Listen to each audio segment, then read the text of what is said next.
જેની બ્રાહ્મી સ્થિતિ અહોલી ન કરે, સુભવ્ય અક્ષર પદે. શરણાગત નિજ અલ્પ જીવ સહુના શ્રેયાર્થ તત્પર રહે. કાકા સ્નેહલ સિંધુ દિવ્ય વિભુને હૈયું તો વંદન કરે. ગુરુર બ્રહ્મા ગુરુર્વિષ્ણુ ગુરુર્દેવો મહેશ્વર. ગુરુર સાક્ષાત પરબ્રહ્મ તસ્મૈ શ્રી ગુરુવે નમઃ.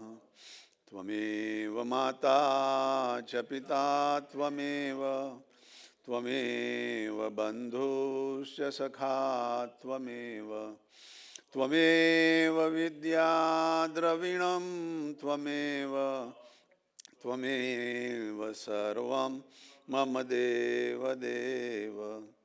જે ઉત્પત્તિ સ્થિતિ લય કરે વેદો સ્તુતિ ઉચ્ચરે. જેના રોમ સુછિદ્રમાં અણુસમા બ્રહ્માંડ કોટી ફરે. માયા કાળ રવિ શશી સુરગણો આજ્ઞાન લોપે ક્ષણ. એવા અક્ષરધામના અધિપતિ શ્રી સ્વામિનારાયણ. સજાનંદ સ્વામી મહારાજની જય જય જય. આજ કે આનંદ કી જય જય જય. સદગુરુદેવ કી જય જય જય. ગુરુહરિ કાકાજી મહારાજ, ગુરુહરિ પપ્પાજી મહારાજ, બંધુ બેલડી શતાબ્દી પર્વ મહોત્સવની જય જય જય. પ્રગટ બ્રહ્મ સ્વરૂપ હરિપ્રસાદ સ્વામી મહારાજની જય જય જય. પ્રગટ બ્રહ્મ સ્વરૂપ જસભાઈ સાહેબની જય જય જય. સર્વે ગુણાતીત સ્વરૂપોની જય જય જય. આજે પંકજભાઈએ કહ્યું એમ પ્રમુખ સ્વામીના વડીલ લીડર કાંતિભાઈ પટેલ એમનો જમતા હતા ત્યારે ફોન આવ્યો અને ગયા અઠવાડિયે એમના વેવાઈ આપણા ડૉક્ટર જીતુભાઈ એમની સાથે એમને વાત થયેલી. તો જીતુભાઈએ એવું કહ્યું કે એ કેલિફોર્નિયા જવાના છે, પણ અહીં દિનકરભાઈનો કોન્ટેક્ટ જો ના હોય તો કરજો, અને મારો ફોન નંબર આપેલો.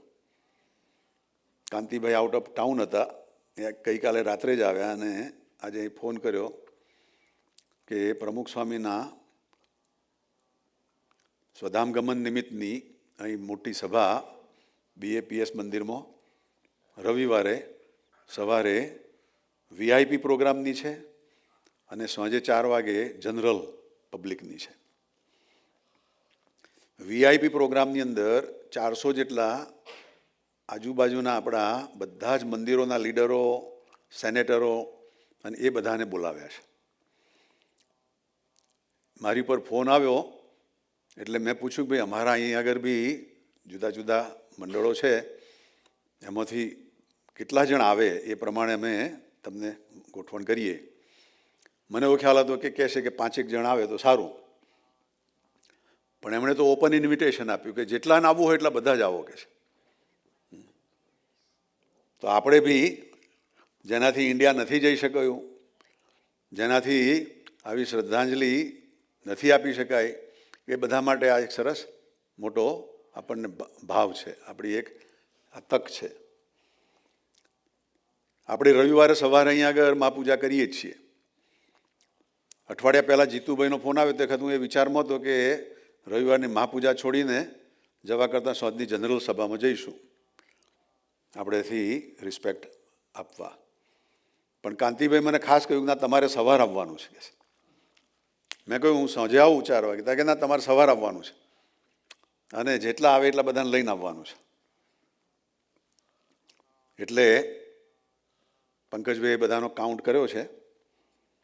પણ એક બીજો વિચાર એ હતો કે આપણે બધા અલગ અલગ જુદી જુદી 20-25 ગાડીઓ લઈને જવું, એને બદલે જો કંઈક એવી અરેન્જમેન્ટ થતી હોય તો અહીંથી ડેસ્પ્લેન મંદિરેથી આમાંથી જે લોકોને ડેસ્પ્લેન મંદિરે ભેગા થવું હોય તો એ પ્રમાણે ગાડીઓની વ્યવસ્થા થાય પંકજભાઈ, તો 7 જેટલા એક ગાડીમાં જઈએ, તો 5 ગાડીઓ કે જે કરવી હોય 4 ગાડીઓ 5 ગાડીઓ એટલી ગાડીઓ થાય એમ. અને જેને ના ફાવી શકે એ પોતાની ગાડી લઈને જવું હોય તો જઈ શકે. પણ પ્રોગ્રામ 11:30 વાગે ત્યાંથી 11:30 થી 12:30 ત્યાં આરતી ને ભજન ને બધું રાખેલું છે.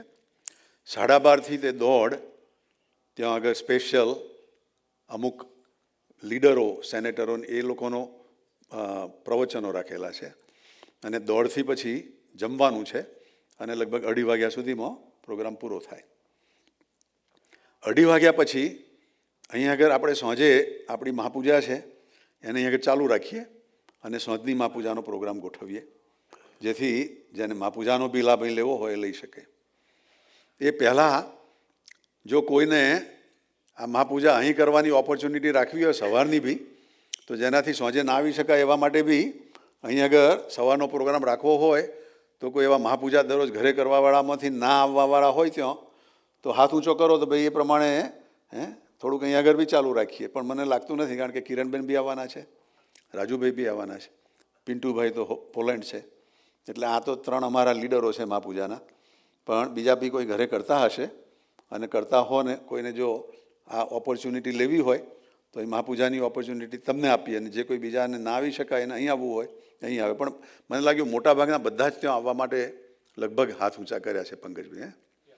એટલે હવે પછી સાંજનો પ્રોગ્રામ રાખીએ જ સારો પડશે ને, તો સાંજનો જ પછી મહાપૂજાનો પ્રોગ્રામ રાખીએ.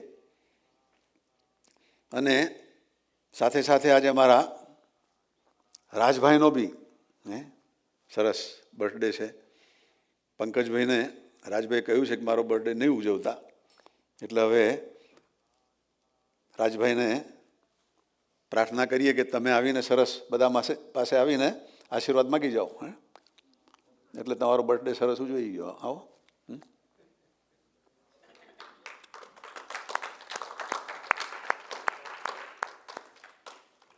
આ બાજુ માઇક છે બેટા.